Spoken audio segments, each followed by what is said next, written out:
বাবা বেবুন, আমার তো এখন বয়স হয়ে গেছে, আমি তো এখন বিদ্যুর পথে। তোমরা 10 ভাই, তোমার 9 ভাই তো 9 জায়গায় থাকে, তুমি তোমার ভাই আমার কাছে বাড়িতে থাকো। তোমরা 10 ভাই কোনো সময় একা একা চলার চিন্তা ভাবনা করবে না। তোমাকে কেউ ক্ষতি করবো না তোমাদের, কিন্তু একা একা চললে সমস্যা আছে। দাদু, আমি তো তোমার কথা বুঝলাম না। আমরা 10 ভাই কি ভরে একম।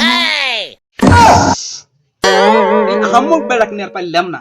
দেখাম বুঝেছি, দেখ এই 10টা কাঠি যদি এক থাকের ভাঙে না, কিন্তু যদি এই 10টা কাঠির মধ্যে যদি একটা আমি বাইর করে যদি এভাবে ধরি, দেখ এটা কি ভেঙে গেল। কিন্তু এই 10টা কাঠি যদি এক করে যদি ভাঙতে চেষ্টা করি, কিন্তু ভাঙবে না। দেখ, দেখছ কত শক্ত, ভাঙে না। দেখছ, ধর তুই দেখ, পারস না, ভাঙবে পারস না, ধর। দাদু, এনা ব্যক্তি ভেঙে গেল।